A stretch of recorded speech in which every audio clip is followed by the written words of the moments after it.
Mike. Yeah. I had this idea.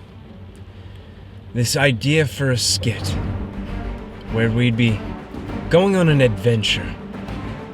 An adventure across the lands.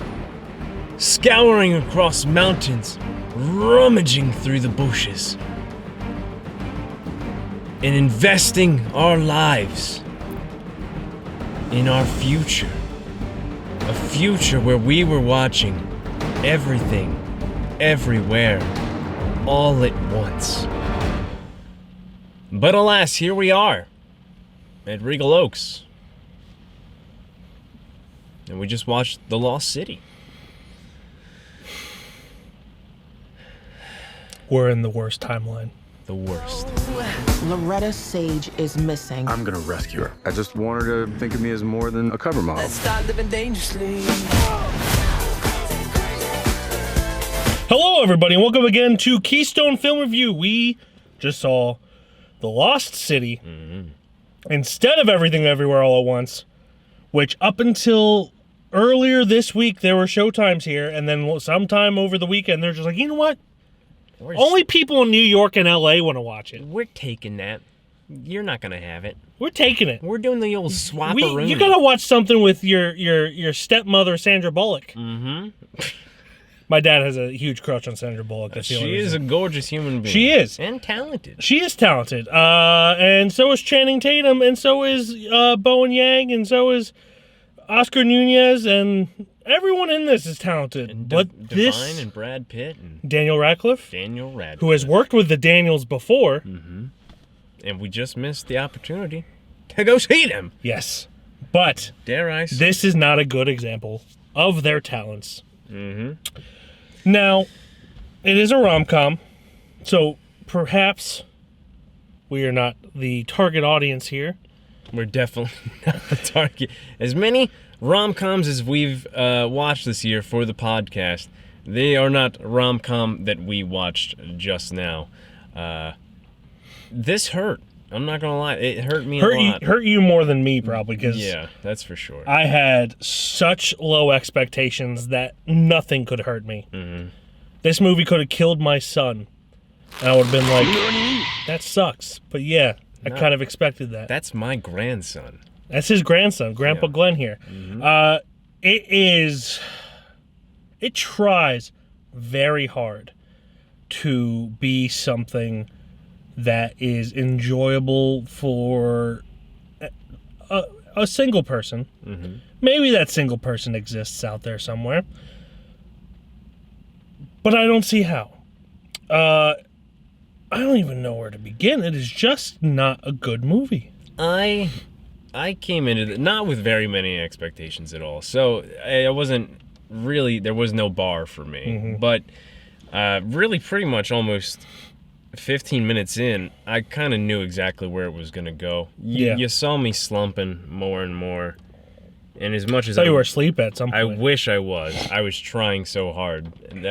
That's kind of saying something. But to get to that point, it as he was saying, there for a single person out there, whoever singularly you are, that audience was reaching you, and I'm hoping to God it did reach you, because this, if you do read those rom-com, fantasy books where there's a cover model with just the nipples and the pectorals and such, and the abdominals, the Fabios, the gluteus maximos, anything that you so desire, I hope this movie reached you. It did not reach me. Mm-hmm. I was definitely not the target audience. Funny moments, for sure. Had little giggles. Had giggles and chuckles. Little chuckles. That's about it. But it reached for those chuckles, I shall say. Daniel Radcliffe, I think he was actually trying to act in this movie. Unlike anyone else. Yeah. That's not to say that, Bradley Pitt was doing was probably the funniest part to me, his whole segment, which was kind of in and out, shall I say. Deadpool 2-esque, if you will. Yeah, I love that he's doing those roles that are like, hey, I'm only going to be in the movie for 15 I'm going to work right? 3 days max. Can I eat something during? He was eating! Always eating something. Always eating something in every movies. movie. Glenn, put a supercut of Brad Pitt eating.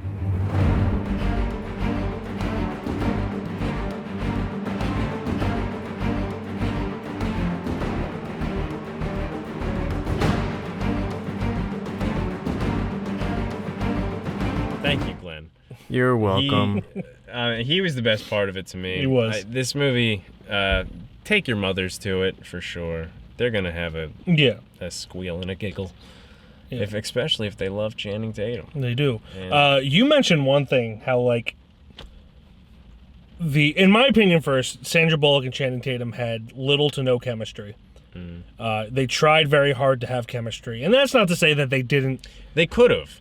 They could have. Their characters did not have the chemistry at all. Yes, it was more the characters and the writing than it was the actual performances, because you could see that they were trying to make something spark there. Both of those But actors have the talent. Yes, it felt very forced from both of them. No fault of their own. It's merely a writing thing. But you even pointed out that Channing Tatum's character literally goes to sleep and then wakes up a different person. And there's not that quick, gentle ease into it. It's just like bam. He's just this kind of like dumb brain model guy. Yeah. And then like I mean, you've probably seen the trailers, so I can't really say this is much of a spoiler. They go to rescue her. She's being kidnapped. They go to rescue her, and he's the whole time he's being dumb model brain, and then like they're like next to a campfire, and then like they're like, hey, you want to go to sleep for tomorrow so we can get going again? And he's like, yeah, let's go to sleep. They go to sleep. Boom. He's like super motivational inspired super model brain, and not big dumb model brain. I was like, oh, he woke up and chose happiness in his brain. Like he used the smarts. He completely 180 on his character. He had his Smarties for breakfast. And then he kind of went back into his dumb brain. But like, I don't know. Yeah, it's a very predictable movie, as are most rom-coms. Where it's very predictable, where like each beat is very expected. Certain things happened in the climax of the movie that are set up with throwaway lines that are probably people are hoping that it's gonna be like missed, so then it's slightly a bit of a surprise, not like a super surprise, but the entire time you're waiting for this one line to come back, and it eventually does, and it's just things like that. But not to keep going with the negatives, it does have some of its funny moments, particularly when like the action kind of stops and Channing Tatum and Sandra Bullock are kind of trying to wrap their heads around what happened. Not to give any specific scene away, but they're trying to make sense of what's going on. They have some funny exchanges there, but overall it's very, very, very meh. Not even okay. Not even. Did good. Not need to be 2 hours, but I will say about the hour mark, the other half of that 2 hour mark went by faster than I expected it to. Yeah, the first hour's drags. Because I was trying hard. I'll be honest. I was trying hard to sleep, and I didn't. And the movie went pretty quick. But I was paying attention. Obviously, it's definitely a movie where the second half is better than the first half. It kind of felt like they maybe had the second half planned when writing the script, and then the first half they're just like, what the fuck do we do? Like, how do we roll through all of this to get to the part where we want to get to, but let's do a bunch of stupid stuff in between that. I don't know. Definitely not the target audience. I think we had a very specific movie in mind up until about Monday, when my heart was just ripped out of its chest, still beating. Thump, thump, thump, thump. Thump, thump, thump, thump. Going. But yeah, I hope for sure there's people out there who enjoyed this movie a lot. I'm sure there are. I was just not it, for sure. Me neither. And that's how opinions work, I guess. It's okay for us to disagree on things. Speaking of disagreeing, Glenn, what would you rate this? At max a 2. I think the whole time I was like, at most I'm gonna give this a 2. At most I'm gonna give this a 2, and I never strayed away from that. Like I would never give it a 1.5. I don't think, and I definitely would not give it a 2.5. Yeah. I would definitely give it a 2. Mm-hmm. Just because we did have some giggles, we had some laugh. We even have a little Denzel speech in there. That was really cool. I want my shoulders rubbed, and I need my feet. I stand by. I stand by. No, I again, like last week, Control C, Control V, 2 out of 5. I dabbled a little bit with a 1.5, but it is a competent film. The writing is just very painfully subpar. Yeah. Does have some moments that's usually because of the actors shining. You could feel the improv moments when they were there, and they were better than anything written. Mm-hmm. And the parts that were meant to be deep or philosophical or, shining light on someone's character were not as deep, philosophical, or shining light on someone's character as the writers probably intended. Mm-hmm. So yeah, 2 out of 5 for me as well.